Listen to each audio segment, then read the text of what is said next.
Last night I made a post on my Facebook account. It wasn't a video, it was a text, outlining precisely why I thought this incident that happened with Omar last night was fake. And it certainly has proven to be the consensus that everybody else thought it was a fake. And I outlined my reasons, and I watched on programs. They pretty much lined up with my reasons, particularly Benny Johnson. His podcast pretty much lined up with what I had to say, and what Trump had to say. Even Ilhan Omar's this incident. I'm going to go from beginning to end with it. Before it even started, this guy looked like a crazy man. Now, did they approach this guy and offer him drugs or money?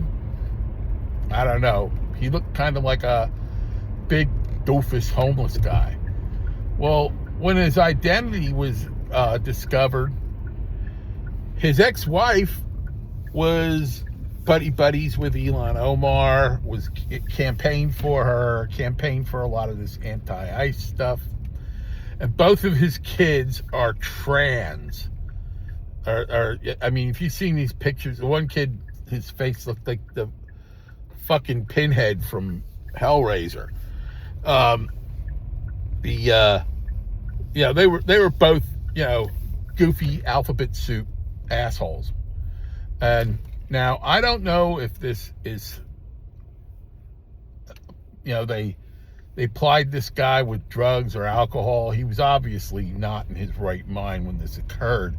And because of that, he's not going to go into prison. He might go in the mental health system for a little bit. But I am relatively certain, just because a lot of the things we've seen during this occurrence, that it was set up. They put him right front and center. Front row, center seat. Nothing between him and her. This is a seat that should have been reserved for a member of the media. Now, for some reason, they were putting it out there a lot, her people, about this town hall. I mean, it was mentioned on Fox News a couple of times that she was having this town hall, and even the location where it was. And I found that, even beforehand, really odd. So, and that gets me to another thing. Why were there so many cameras at this town hall? This is a congressional town hall. Everybody was there, and they were carrying it live on C-SPAN. This just, whose town halls get covered on C-SPAN live? Whose town halls have this many level of cameras? It's pretty certain that they wanted to make sure there were as many cameras there as possible for this town hall. Now, this guy had his syringe in from, this is another thing. One of those cameras was focused on this guy throughout. And he had a syringe concealed in a bottle of Fiji water. Now, you could use any kind of water, drink any kind of water. This guy's drinking Fiji.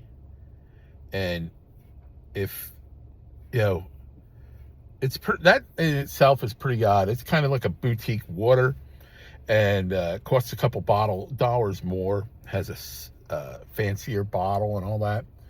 So this guy's fishing the syringe on video out of the bottle. So somebody's seeing him pulling the syringe out of the bottle. Now, what she got squirted with has yet to be determined, as far as I know. Some person said it was apple cider vinegar. Okay, he's going to go to this trouble and he's going to spray vinegar at her. He could have sprayed, I mean, really? He's going to spray vinegar at her? Then you have her when somebody gets something sprayed at them, the natural instincts is go like this and be repelled.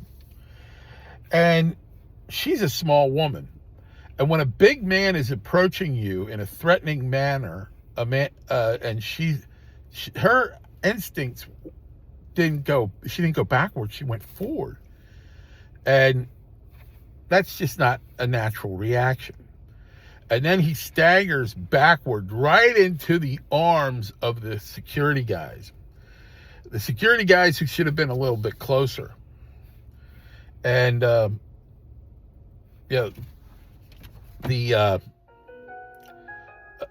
fact that she didn't want to go get changed. This could have been anything. It turned out to be apple cider vinegar. That's why everybody was complaining about the smell. But she didn't want to go get changed. She didn't want to go wash up. She's going to stand there at the podium. Put on the fake show that she was brave. Oh, another thing that came up, something I didn't notice, but Benny Johnson did. She gave this guy a little nod just before he attacked her. And I thought, wow, I didn't see that. There were cameras all over the place. I mean, the camera showed him come up the one direction, and then they actually switched cameras. You're not going to switch cameras like that unless you see it coming. But this guy fell right into the arms of the security. And when they were carrying him out, the look on his face was, this guy's definitely on some kind of drugs. And like I said, they could have just plied him with booze, drugs, or money, or a combination of it to get him to do whatever they wanted him to do. He could have done this because his wife was involved with the campaign and he wanted to help out, but this is obviously a setup. Because after she got sprayed with this stuff, like I said, she didn't clean up. She wanted to put on this brave show, and I'm brave Ilham Omar, and I'm going to stay here, and I'm going to talk. And everybody was telling her, no, you need to get checked out. No, you need to get checked out, which is the logical thing. And not only did she not get checked out, she then went on and did interviews. Now, unless she knew what she was getting sprayed with, she would have gone and gotten checked out. Because this could have been anything. Could have been anthrax. It could have been anything. Any kind of biological agent. Could have been white pestis. It could have been, that's a long one, I realize, because that's like black plague or something like that. But, it could have been anything. And she didn't act in a manner that a person normally would have acted if they got sprayed with an unknown agent. So all of this leads me to believe that all of this was phony baloney, plastic banana bullshit. So I'm glad that a lot of people are in agreement with me on this. I'm glad I wasn't the only one, because I'm not a conspiracy theory person. I don't like a lot of the conspiracy theories that go around. I think a lot of them are they're just wrong, and a lot of them are hurtful to other people unnecessarily.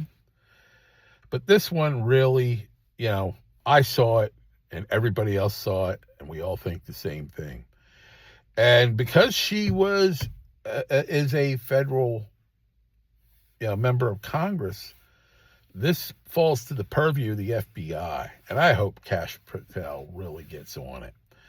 The one thing I really hope they focus on is that bottle of water. Because if that bottle of water is in evidence and other people's prints are on it, like staff members of hers have prints on it, that's who probably gave him the bottle with the syringe in it. Stay safe. God bless. Hang loose.